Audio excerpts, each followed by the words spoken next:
my crafty friends, and welcome back to my channel.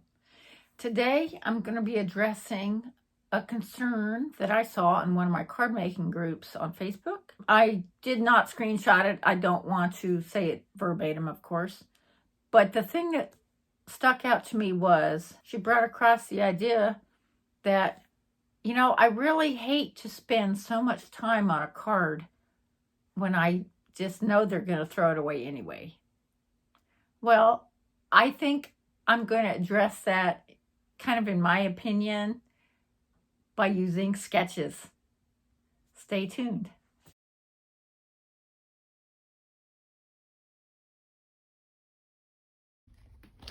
All right, first I'm going to show you some sketches that I use, and then I'm going to show some cards that I made with those sketches and some cards I made without. Anyway, this is my sketch notebook. I did have everything on a clipboard and then just decided to get a notebook. I've got generic sketches in here that you can get off Pinterest and other blog posts. And then I also have Sheetload sketches from Call Me Crafty Owl, and I'll show you those in a moment. This is a popular sketch, Operation Right Home. It's perfect for using scraps of your pattern paper. And here's another bunch of sketches, and they're all from Operation Right Home.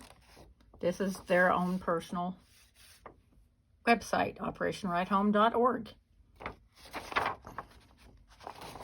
And various smaller pieces, large pieces. Just a lot of fun to work with. And these are my favorite of the generic sketches, Operation Right Home. And this is Mojo Monday, and you can tell I've worked out a lot of stuff, measurements and matting. To mat or not to mat? That is the question. Okay, now I'm going to show you what Call Me Crafty Owl has done. And if I'm not mistaken, this is her very first one, June of 2019. I didn't have a color printer then. This is black and white. The sketch and supplies needed, dimensions. She even has alternatives here, which I'll go into. And then on the back is the cutting guide for the paper, the cards, the cardstock. And as with everything, it's gotten even better and better as the months go by. So these are the cards that I made with this sketch. This was my very first set of cards with her sketches, of course. And this is when I had the idea to start my series, So You Only Have 10 Minutes.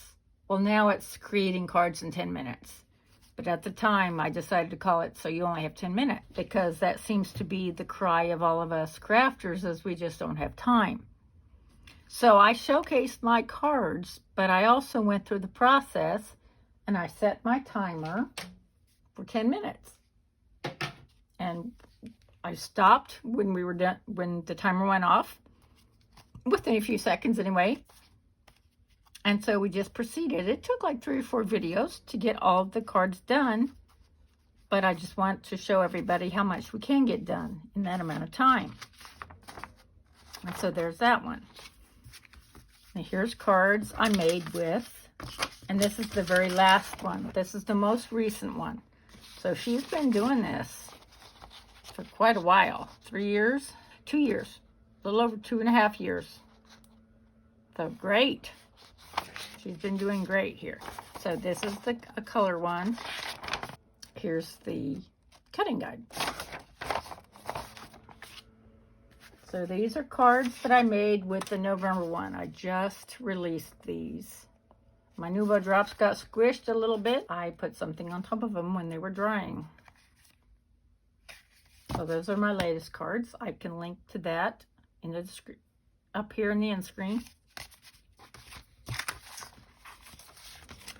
And then these cards I made with the May 2020 sketch sheetload of cards.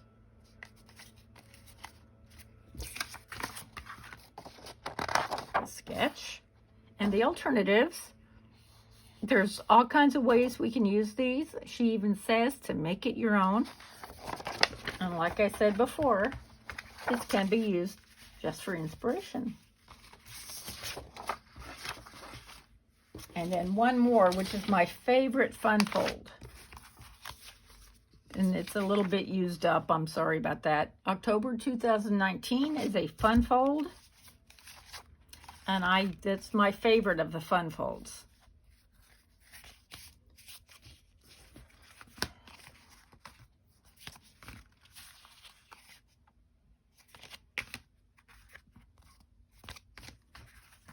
These were all made with Club Echo Park kits. And she has the cutting guide on the back of how you do the pattern paper and how you make your card bases. It's pretty simple. You just have your regular A2 and then you fold this back on itself. And there's your fun fold. It's probably the easiest one. There are so many cool fun folds, but I like this one the best. Okay, let me show you cards that I made without a sketch. An anniversary card. I made this with pieces of paper left over from my wedding album. Here's cute little monkeys. This is paper from Stampin' Up. And these are stamps and dies from a company from China, but I got it on Amazon. This is a sympathy card I made with my rose paper. I forgot the name of the company right now. And this is the Hero Arts Fancy Die. This was several years ago. And then this one. I forgot what they called the cutout here, but I die cut the heart. I die cut first and then I embossed. And here's some pretty pattern paper. So these are the cards I made without sketches. And these are the cards I made with. These are just an example. I have tons of cards. And I've mailed out most of them. These are the very first ones I made with Alicia's Sheetload of cards. So I just wanted to let you know that obviously it is a personal choice, personal decision. But none of these cards took me 2 hours. But I will tell you that I've seen these cards and they are just absolutely gorgeous. The effort that these women put into these cards is just beautiful. But say for Christmas, if you need to make a bunch, then I use sketches. It's just easier for me. The organization and the planning can take so much time. Thank you so much for joining me, and I hope this was helpful. Have a wonderful day. Bye-bye.